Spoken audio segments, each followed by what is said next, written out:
In a quiet village tucked between emerald hills and whispering woods lived a boy named Kian. He was 13, small for his age, with eyes too old for his face, eyes that had seen more silence than laughter. Kian lived alone in a small clay house on the edge of the village. His parents had died in a road accident when he was 6, and though the villagers gave him food and the school let him study without fees, he grew up without hugs or bedtime stories. His world was silent, so quiet it became normal. Each morning, Kian woke with the roosters. He swept the floor, boiled rice, and walked to school barefoot, his notebook tucked under his arm. No one bullied him, but no one really spoke to him either. He sat at the back, answered when asked, and returned home alone. His silence wasn't from shyness. It was the kind that settled in bones, the kind that never left. But something inside Kian stirred, a faint whisper, a calling. He didn't know what it was, but it made him restless. One evening, while collecting firewood in the forest, Kian stumbled upon an old man sitting cross-legged under a banyan tree. His beard was silver, his robe simple, and his eyes closed. Kian paused, curious. The man seemed to belong to another world, one where time didn't exist. Kian didn't speak, nor did the man, yet something passed between them. The next day, Kian returned, and the day after. For weeks, they sat together in silence under that tree. Finally, the man opened his eyes. "You are full of noise, boy," he said quietly. Kian frowned. "But I never speak." "The mind speaks even when the mouth is still. You carry storms inside you." "Then what should I do?" "Start with silence," the old man said. "From silence comes clarity." That night, Kian tossed in his bed.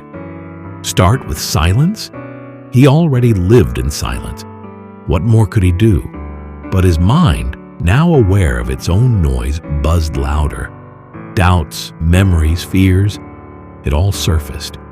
He didn't want to face those things. He wanted to forget them. Maybe the old man was wrong. For a few days, Kian didn't return to the tree. He drowned himself in chores, hoping to silence the voice that had been awakened. But the restlessness only grew. He realized the silence he lived in wasn't true peace. It was avoidance. He returned to the tree. The old man, who Kian now called Baba, welcomed him with a nod. "I want to learn," Kian said. Baba smiled. "Then sit." And so began Kian's true journey, not across lands, but within himself. Each day, he sat for hours with Baba. They meditated, breathed deeply, and said nothing. At first, Kian's legs ached and his mind screamed. But over time, something shifted. His thoughts became clearer. He began to observe, not judge. He learned that silence wasn't emptiness. It was a doorway. One morning, Baba placed a small mirror in Kian's hand. "Tell me what you see." "My face," Kian said. "Look deeper." Kian looked. Slowly, he saw the sadness in his eyes, the loneliness, the strength. Tears welled up, but not from pain, from recognition. "You are not your silence. You are what rises from it," Baba said. Kian had crossed the threshold. He began to understand himself. Life didn't magically become easier. School was still tough. Some boys mocked him for sitting under trees and pretending to be holy. But Kian didn't react. His clarity became his armor. He also made his first real friend, Priya, a bright girl who noticed his change. They started studying together. She asked questions, and Kian, for the first time, enjoyed answering them. He wasn't afraid to speak now, not because he had found his voice, but because he had found silence behind it. One day, Baba fell ill. He stopped coming to the tree. Kian visited his hut and found him weak, lying on a mat. "It's time," Baba whispered. "No," Kian cried. "You can't leave. I still have more to learn." You already know everything you need. The silence taught you. But how do I keep going alone? You were never alone. You were only unaware. Baba passed away that night. Kian sat outside, tears falling silently. He was heartbroken, but he wasn't lost. He knew what to do. The village school announced a public speaking competition. Kian hesitated. The boy who had barely spoken in class was now being asked to stand before hundreds. Fear crept in, but so did the whisper. On the day of the event, Kian stepped onto the stage. He stood for a moment, closed his eyes, and breathed deeply. The crowd fell quiet.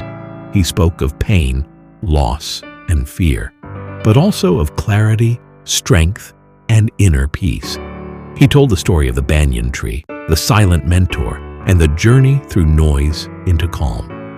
His voice was steady, his words simple, but their impact was deep.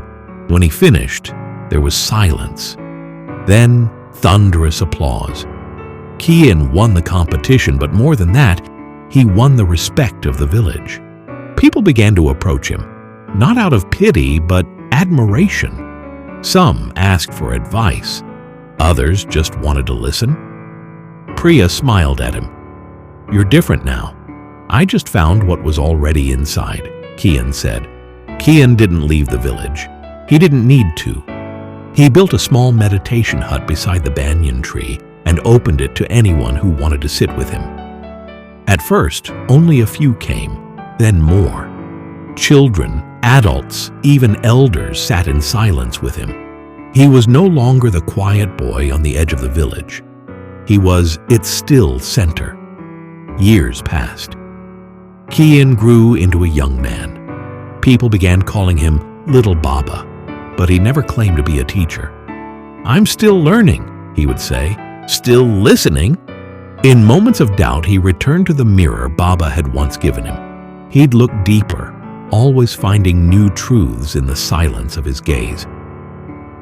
Kian's journey began with silence, and from it, he brought back a gift more powerful than words: clarity.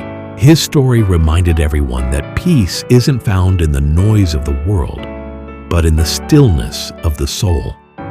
And so the boy who once thought he was alone became a guide for many, not by shouting louder, but by teaching them to first start with silence.